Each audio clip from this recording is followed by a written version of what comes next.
My today's discussion will be on Vedic cult or the primeval religion and the traditional Hinduism. Firstly, I am going to discuss on two aspects: belief and realization. One may have belief on the supreme self and by regular nurturing may progress towards the truth to some extent, but will not achieve fully unless God within him showers his grace on him. We have seen it in our lives and achieved through innumerable realizations by the grace of God, the preceptor within us. To start with, belief may be of very important factor for achievement of truth, no doubt. Truth to us is that God is within the human body and nowhere in the sky, temple, mosque, or church. This is not our belief, but realization, and for this reason, we, who have got the preceptor within us, have only one entity, and that is we are human beings without any religious or racial entities. There is no God but God. This concept is very primitive and was prevalent in India some nearly 9 to 10,000 years ago, or if not more, among the old Vedic sages or rishis. Rig Veda is the oldest religious document written in Sanskrit about 1500 years ago before Christ, and after that, the philosophical parts of Vedas were written, known as Upanishads.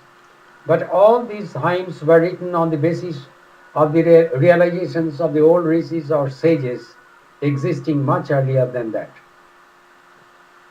The Upanishad writers are saying, we are writing on the basis of Shruti, which means memorizing the hymns through generation after generation.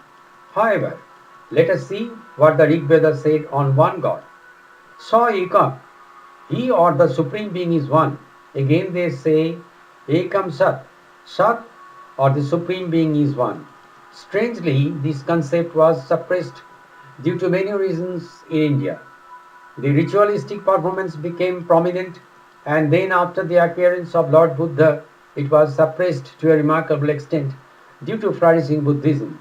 But during the Gupta dynasty in India, in 2nd and 3rd centuries AD, the kings instructed the scholars to write Puranas or mythologies for eradication of Buddhism from India. What an intellectual brain they had! They wrote in such a fashion that afterwards people made nomenclatures of the sacred places created in those books. Gradually, worshipping of gods and goddesses became prominent. These have become so much intermingled with the prejudices that it is impossible to eradicate from the earth. Whoever newcomers will be born, their brains will be such that they can never think of new things. These are so strange. This goddess Durga, her impression is so much stamped in the brain that it is very difficult to eradicate. There are so many ritualistic performances which are impossible to eradicate from the brain. That was how many years back, when the Vedic rishis said, your soul is the inner self of all beings. This was said by Jaggabalka, a great rishi, to Usast, another rishi. They realized these things correctly, but gradually that religion has come down to idol worship like Kali, Durga, etc. etc. Now, what are these Hindu mythologies and what are the significances of these gods and goddesses? I am quoting a version of Diamond here. Brahma or God is his own comparison. They said such comments that they did not give human race to think anything about it. But what is that Brahma? Then they will remain silent. No, if anybody really thinks about Brahma, he can know him, though that will be a creation by him. Rishi Jaggabalka said, I am Brahma. As searching for Brahma, he said that, so there is a sense of individualism in it. And what do I say to you? I exist. When am I saying it? When you have made me say. Even Swamiji has eradicated your Hinduism when he said, is not the dualistic method based on falsehood? Dr. Radhakrishnan, great philosopher and ex-president of India, in his book, Eastern Religion and Western Thought, has written in one place, our pictures of God have no reality. The mortal made me immortal, says the Rig Veda. Who are saying that gods are immortal? Human being is saying. One day man hoped to become immortal by creating immortal gods. We can see in Upanishads that rishis are praying, let me take to immortality from mortality. He was not praying for the mortality of imaginary gods, but for himself. Rishis were human beings, so they are praying for the immortality of human beings. But do you know what is the truth? They are the good cells of human brain. There were no gods and goddesses outside, and now also they do not exist. All these encircle human beings, and it is based on practical aspect. I am citing here two hymns from Upanishads, which say against idol worship.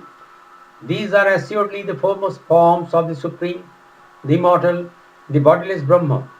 To whichever one each man is attached here, in its world he rejoices indeed. For thus has it been said, verily, this whole world is Brahma. Verily, these which are its foremost forms, one should meditate upon and praise, but then deny. For with these one moves higher and higher in the worlds, but in the universal dissolution he attains the unity of the person. Yeah, of the person. Maitri Upanishad. Again, Brihadaranyaka Upanishad is saying, so whoever worships another divinity than his self, thinking he is one and I another, he knows not. He is like a sacrificial animal for the gods.